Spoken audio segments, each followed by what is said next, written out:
everybody. Welcome to Know Your Money. I'm Bronwyn Wayner. And I'm Craig Finch, and we are from Growth Financial Planning. We hope you enjoy our podcast.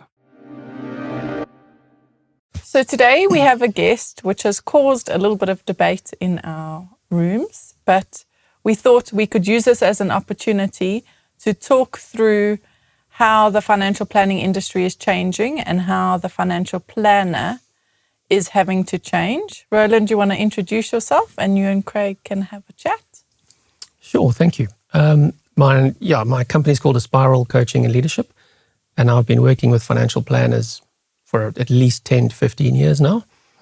And I guess what I do is I help financial planners develop coaching skills, be better human beings, have better EQ, ask better questions, better listening skills.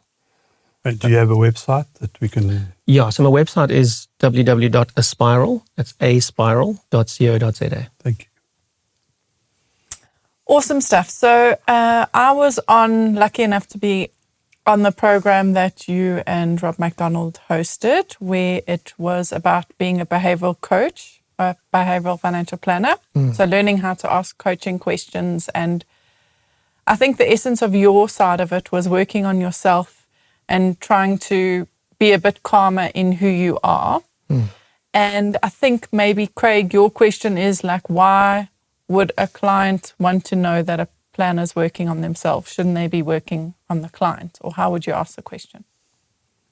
No, I think it's a given that if you want to be a successful financial planner, that you do have other skills, that you're looking after your own wheel of life. And we've spoken about that a lot over the years that we're doing the podcast, and we've had discussions around the wheel of life, how important it is, not just one aspect of finance, that's the important side of it.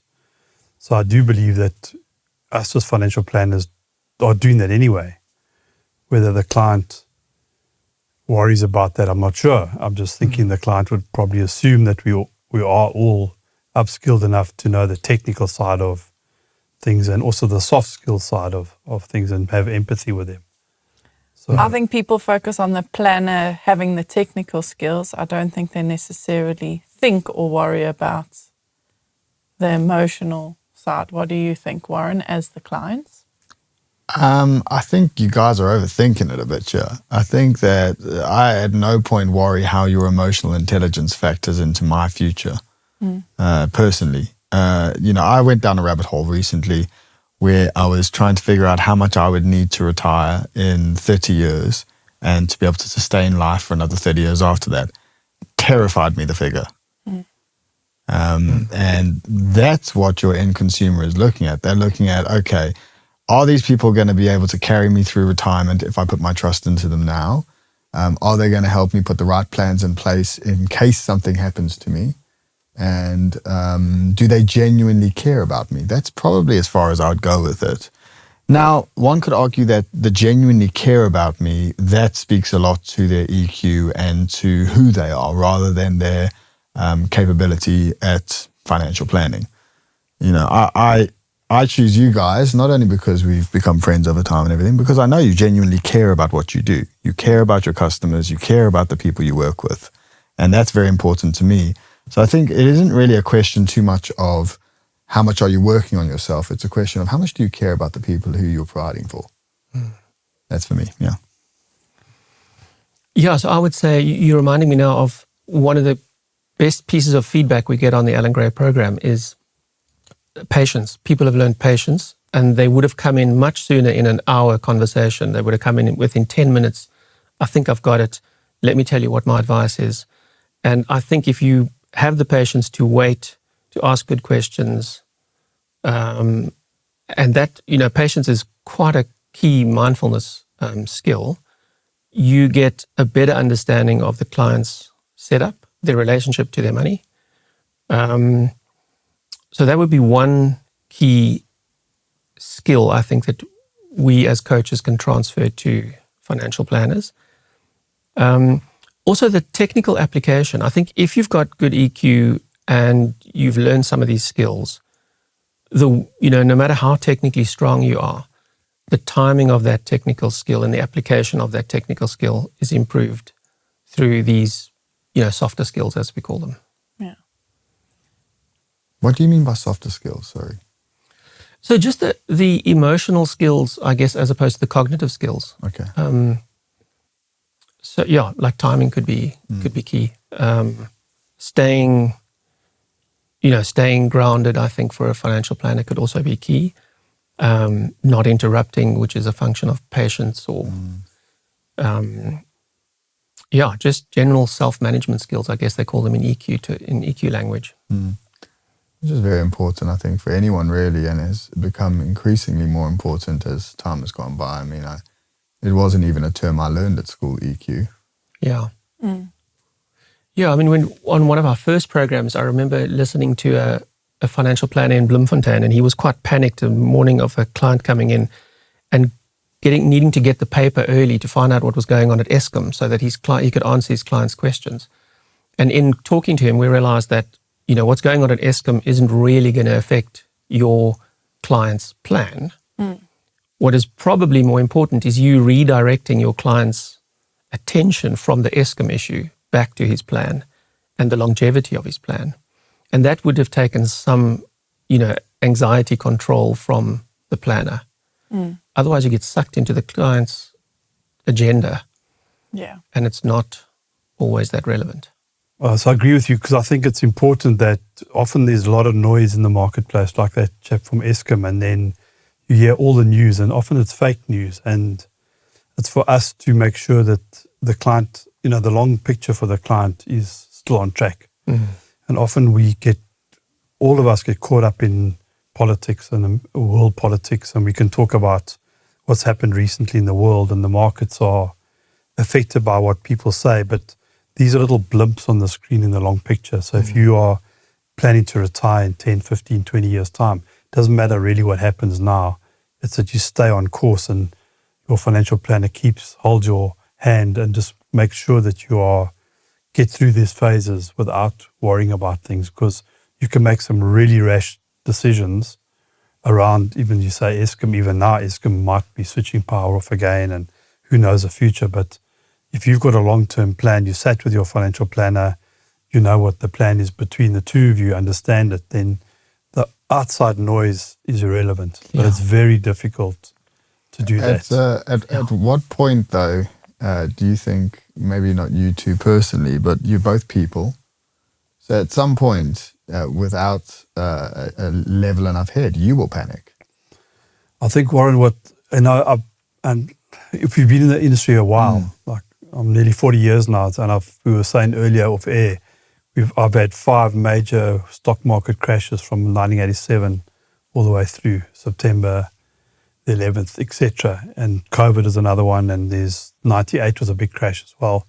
So 98 was a big panic because we didn't have the online press that we had. You waited for the Americans to close their market. The South African press printed the story, and then you panicked. And then our market panicked, and our market dropped.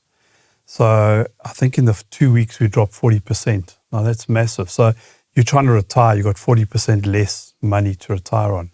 If you panicked and if you sold, if you stayed the course and realized that this will pass, then within the next 18 months you were way back past where you were.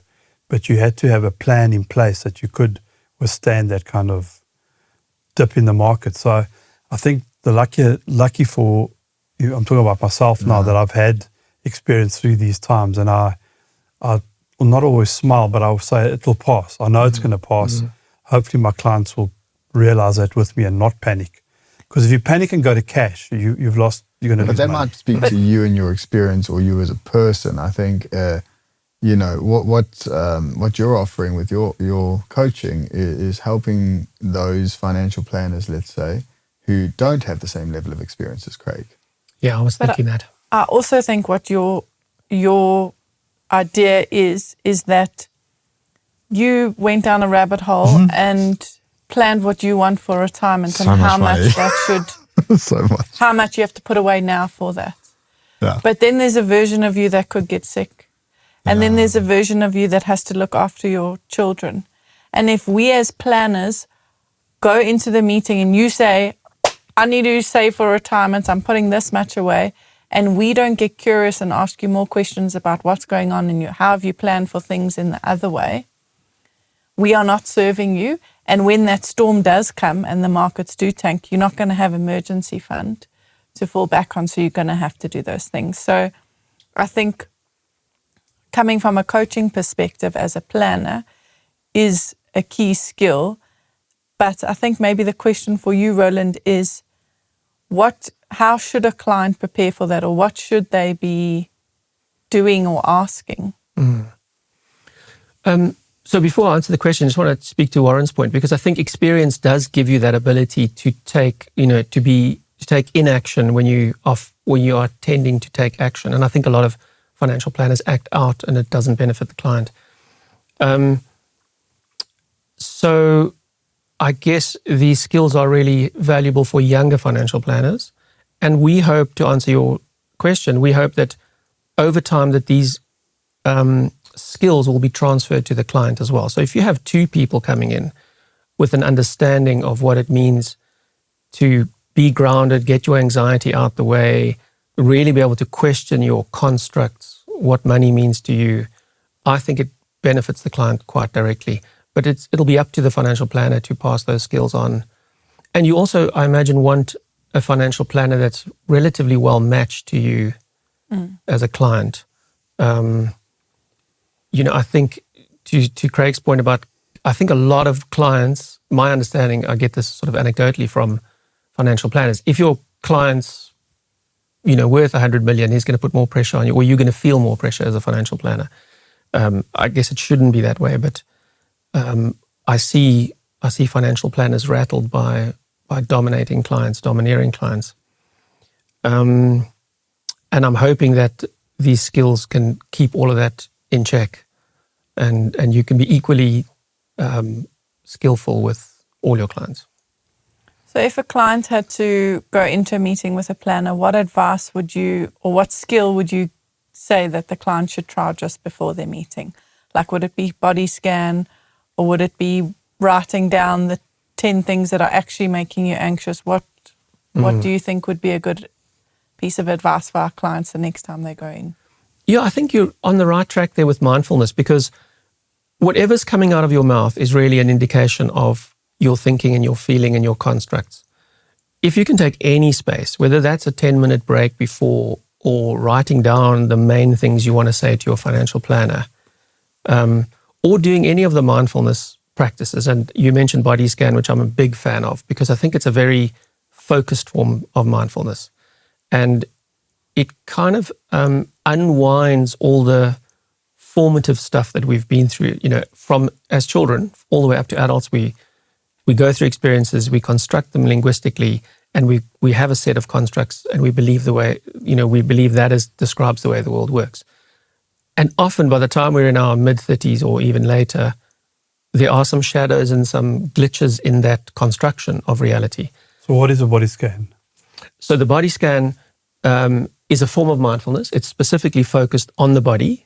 And I think it's quite a quick and direct way of getting out of your head, to use the cliche, and get yourself some distance from your way of seeing the world. So the body scan is taking some time out to sit in meditation, but specifically direct your attention at your body and bring your sensations into the foreground. So you ensure then that you're putting your sensations in the foreground. Means you kind of dialing down the volume of your thinking. And that is a way of getting distance between your thinking and your feelings and your sensations. So, in classic mindfulness, they talk about those three domains: your thinking, your feeling, and your sensations, and bringing them into alignment. And I do that with a lot of my clients, and I know financial planners now who've taken on the mindfulness approach, and who've got more progressive clients, I guess, are doing a body scan with their clients at the beginning of the meeting, or any form of mindfulness. And I even think something as small as the wheel of life is a form of mindfulness. Yeah. I did that with a client the other day, and he is well off, everything's okay, and we went through all of the areas, and then the one area was environment. and he's not really happy where he is. And now we're making certain choices and adjusting things in certain ways. And another client, she did the Wheel of Life.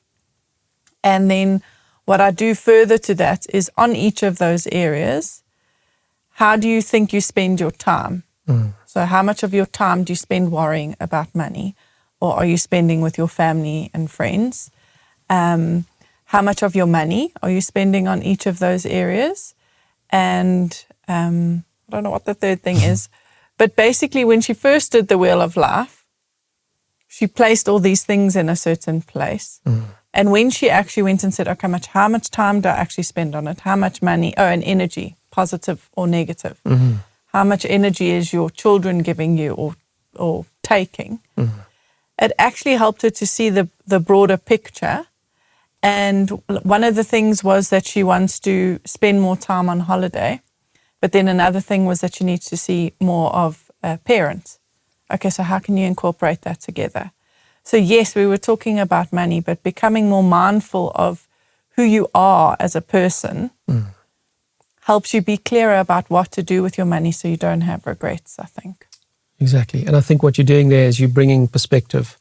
A lot of mindfulness is just about shifting the client's attention and bringing perspective and slowing down. I think slowing down is a key piece these days because we're all moving at speed. We're all kind of sucked into our social media or any media for that matter.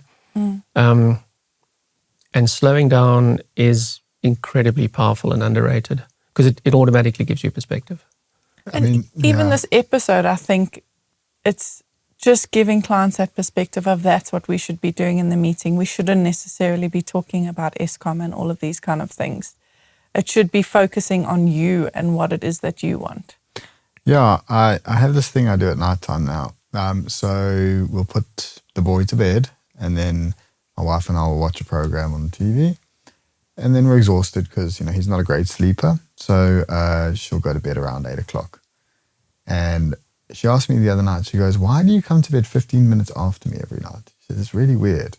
And I said to her, I just need some time to be quiet. And instead of sitting there on my phone, I literally sit there for 10 minutes in the dark and just relax, nothing. No sensory perception, it's dark. And it's quite nice. Yeah. It's quite nice. And it probably has improved your sleep.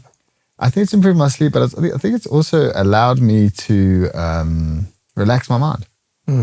Because it's just go from 5 a.m. when he wakes up to that point when he goes to bed at night, and we then go and watch TV. It's just constant all day. Yeah.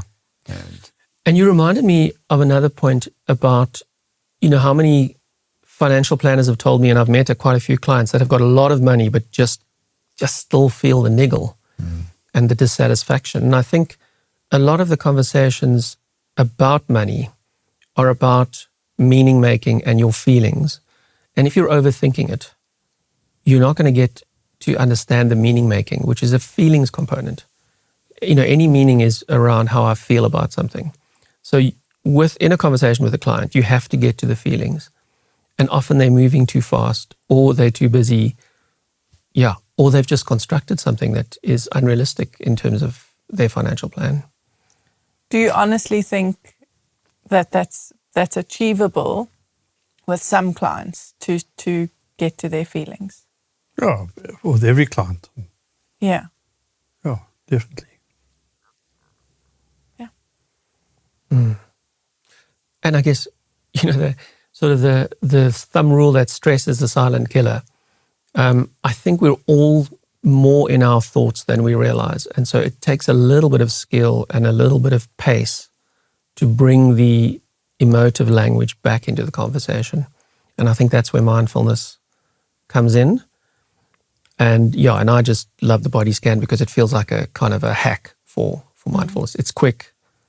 It gives you instantly gives you perspective.